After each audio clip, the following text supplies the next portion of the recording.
He grimaced at Evain's snicker. Yes, he realized he was a bit jealous, but still, they were going to spoil the lot of them. Draco and Dudley were already well on their way, and Harry would be, too. The entire crowd of them bustled into Madame Malkin's, and Tom submitted to the indignity of a total makeover. Boxes and bags were given to a summoned tinker to take back to his rooms. Harry and Dudley got a couple of new outfits, as well. They wandered into the magical menagerie, as Harry was sure he wanted an owl for his birthday. Dudley declined, though. "I'm rubbish at taking care of animals, maybe later on." It was true, Severus had had to hide the owl treats, as Dudley had fed Severus owl so many he could barely fly. The boys looked over the owls happily, Draco cheerfully reminiscing about some of the Malfoy family owls. His own was a very nice tawny owl that was quite patient with his absent-minded care. Tom had been viewing the reptiles with a smirk, wondering if he dared speak to them. It would likely make his jailers nervous. "Jailers, Tom?" Evain asked. "You're not of age, have no money, and haven't taken your NEWTs. You need their guardianship, for a time." Tom grimaced, and came face to face with a young, barely fledged snowy owl. An unusual breed to have here. "Harry, have you seen this one?" he called casually to the trio of owl shoppers. The boys had been quite polite to him at breakfast, although he could see they were burning with curiosity. He didn't have anything against them, really. They trotted over and oohed. "She's beautiful. I want her, Severus." The snowy seemed taken with Harry as well, grooming his hair and nibbling at his fingers. Severus came over and winced a bit at the price. The reserve's orders alone had given him back the price of the house he'd bought, and he hadn't spent much of the money he made as a teacher and the numerous orders he filled each summer. He would consider himself wealthy, if he didn't measure what he had against the Malfoy vaults. Still, Tobias had beaten the idea of hoarding money into him, and it was hard to change. Severus smiled at Harry, refusing to cause his happiness at finding the owl to diminish. It was obviously a good match. "An excellent find, Tom, you have a good eye."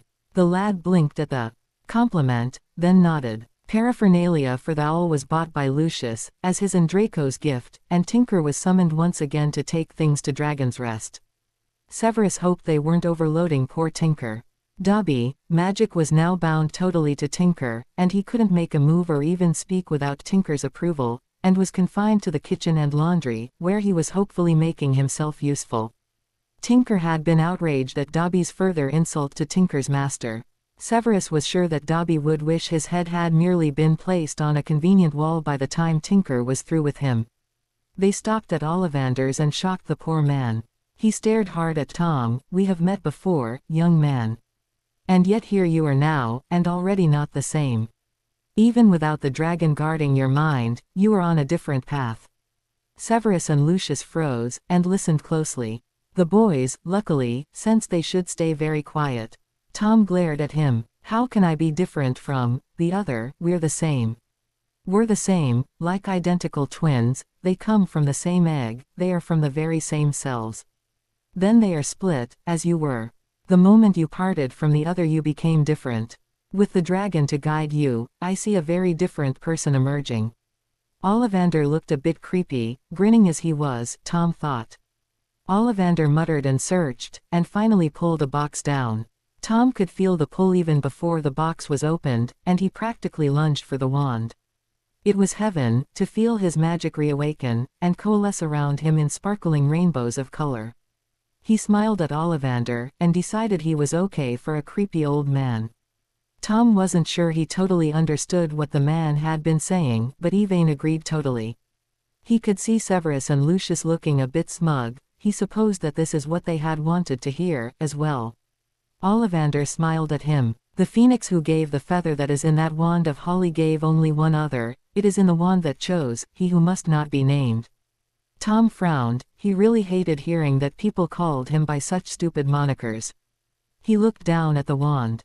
He could remember the old one, he liked this one better. Severus stepped forward with Harry, who handed Ollivander the box from Yuan, and explained Evain's request. Ollivander opened it and looked at the heartstring, then looked over at Tom. Tom fidgeted a bit, then answered Ollivander's unasked question. Yvain says that it is his greatest wish, and he is sure that his heart will help guard Harry better than anyone else's bits and pieces because he chose Harry to have it. Tom looked at Ollivander, hoping the old man understood. Ollivander nodded. Of course he understood. It will be ready in a few days. He promised. I will send word. Flourish and Blots was raided for more dragon books and whatever they could find on the founders. Severus rejected a few. The author is an idiot, or, I have that one if you search for it in our library. They picked up a catalog, to order further books from. Tom found a book on dragon magic the Yvain said he would find useful, and Severus paid for it with a smile, happy that Tom felt he could ask for things. They had lunch at the Leaky Cauldron. Tom looked around and smirked. I'm quite sure that the cobwebs in those corners are the same ones I saw when I was here last, in 1943. They all laughed at that. Lucius and Severus were relieved that Tom seemed to be cooperating, so far, and even felt enough at ease to make jokes. They intended to have a more serious talk with him, later. ZZ. They had barely made it back to Dragon's Rest after lunch when the alarm went off. Another flow call at Spinner's End. Why couldn't the headmaster take a day off, already? Lucius nodded at Severus, and suggested a swim to the others. Tom looked mystified. Severus emerged from the now bigger lab and thanked God for house elves. They'd done a splendid job on the renovated house. It looked very nice, and the furniture conjured by them was elegant. He answered the flow to find a beaming Albus.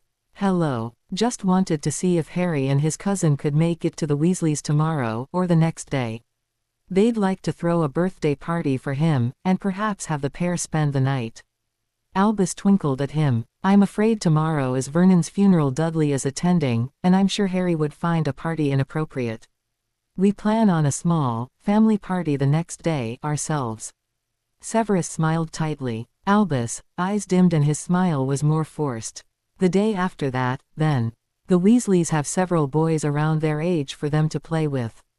They were Order members and would like to extend their hospitality. Very well, but no overnight stays. Severus said flatly. He could see that Albus would not be put off. Albus nodded. He would let the Weasley children work on the boys to get them to stay overnight, then another night, and another, etc. Severus would eventually prefer them to stay there, so he could get on with his real duties. They said their goodbyes and shut the flows. Severus grimaced as he apparated back. Weasleys. They were tolerable in ones and twos, but they always ran in herds. He had seen Bill graduated with relief. The boy was always looking for a curse to break, and nearly had gotten himself killed numerous times. This year was Charlie's last. Thank Merlin, he was even more rambunctious than Bill. Percy was tolerable, he at least was not a rule breaker, and even could brew decently. He had heard there was a set of twins starting this year. The headmaster was obviously plotting to lure Harry and Dudley away from the boring old potions master with the promise of playmates. The Weasleys weren't subtle enough to do this without being obvious. He laughed as he arrived at Dragon's Rest. He knew how to make the Weasleys pay for any interference. They would need several calming drafts when he was done. Marge sat in the rickety folding chair at Vernon's graveside, scratching occasionally at the ankle monitor the police had put on her. She huffed in aggravation. She couldn't believe she was under house arrest, and her lawyer had the nerve to tell her she was lucky. Her lawyer had tried to explain that when she'd been pulled over and charged with DUI that she hadn't meant to stomp on the officer's foot and break it. Of course yelling, "Take that," had perhaps made the job difficult. And really, Ripper had just been trying to protect her when he'd nipped the other officer in the rear. She was quite sure they were exaggerating the number of stitches he'd needed. She eyed the stern young officer that had brought her to the funeral. Her lawyer had said he'd pulled every string Marge possessed to make this happen, and if she misbehaved she'd likely face more charges. She sniffed. The injured officers had friends who seemed to be quite anxious to add to her incarceration time. Didn't they have anything better to do? She sighed. She'd only dared have one tiny drink this morning, or maybe two. She'd topped the first one off a bit after the first sip, or two. Anyway, she wasn't drunk. Many of her friends had shown up, although they hadn't been much help with getting her charges dropped. Vernon's co-workers, the Louses, were staying well away since those lies about child abuse and attempted murder had been leaked. The funeral was to start at 10 a.m. sharp, and she saw Dudley arrive at precisely then with a glowering dark-haired man. And a pretty blonde woman in a funny-looking dress. She wanted to run over and yell at the man and his little tart, and grab Dudley from them. She looked over at the officer, he gave her a stern look in return. She listened with half an ear to the eulogy, and then pushed through the crowd that was departing and got to Dudley's side. Severus watched Marge approach with resignation. He had brought Rosmerta with them so she could handle any teenage tears. She had seemed pleased to have been asked, and had patted his arm to his confused dismay. She apparently thought he was getting soft. Truth was, he just didn't like tears. Marge grabbed Dudley and enveloped him in a suffocating hug. "Dudders, where did they kidnap you to? What have they been doing to you? Your skin and bones." The officer came over, looking uncomfortable. Severus allowed the sniffling and wailing to continue for a few minutes, but Dudley was looking increasingly distraught. "Ms. Dursley, Dudley has had a difficult day, and he really needs to return home." Severus said this as evenly as possible, and was quite proud he hadn't sneered or remarked on the enormous casket Vernon was occupying as being a waste of perfectly good trees. "He should be with family." Marge shouted. "Not someone Vernon and I never met before. I'm taking him home with me, you can send his things along. He's not staying with that freaky cousin of his that caused all this." Mourners who had been leaving stopped to watch the show. Many were here out of curiosity, anyway. Severus gritted his teeth and decided there were too many people to obviate, he would have to get physical. Rosmerta was about to leap in to save him from committing a felony when Dudley cut in. "Aunt Marge, no. Severus is taking good care of me, and Mom did give him guardianship until she's well. I'm fine where I am. I appreciate you wanting to take me in, but I'm leaving with Severus and Rosmerta." Dudley pushed back from his aunt firmly, and tried to dry his tears and look a bit more adult. Severus took the opportunity to escape with his charge, and went around to a nearby building to apparate. Rosmerta followed them. They left a stunned Marge to be led away by the officer. They arrived back at Dragon's Rest and Dudley trudged up to bed clutching 3 vials to his chest. Severus had told him that he could take the calming draft, headache potion and dreamless sleep, but only if he wanted to. "You will have to face your grief and issues over your father at some point. These will give you a respite if you need it, but I won't let you hide in them or use them as a crutch." Dudley had nodded, but was glad they were available at present. His head was throbbing from the pressure of having to reject Aunt Marge's offer. If only she could be trusted, but she'd never let Harry stay without resuming the abuse. She'd probably find a way to take him from his mother, as well. Guilt over the rejection weighed heavily on him, anyway. He wished for a hug from his mother. Rosmerta had been great, but it wasn't the same.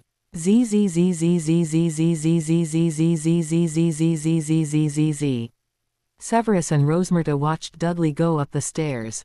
Severus' hearing was acute, and he heard popped corks soon followed by snoring, and smiled.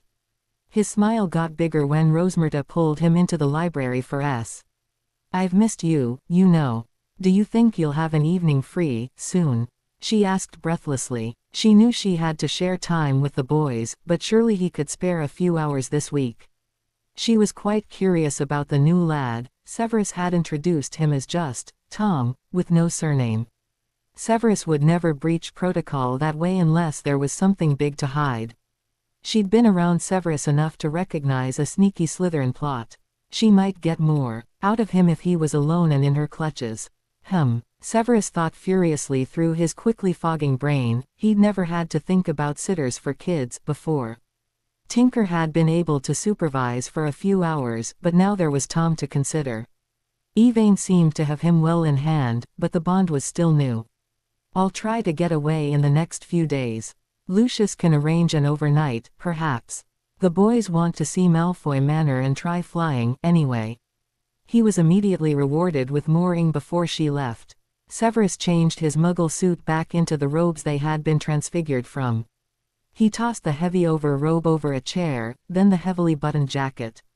The white shirt and black slacks would be enough on such a hot day. He'd need cooling charms as it was. He called for Tinker, who said that everyone was at the pool, and that he was about to take lunch there. "Dudley is sleeping upstairs.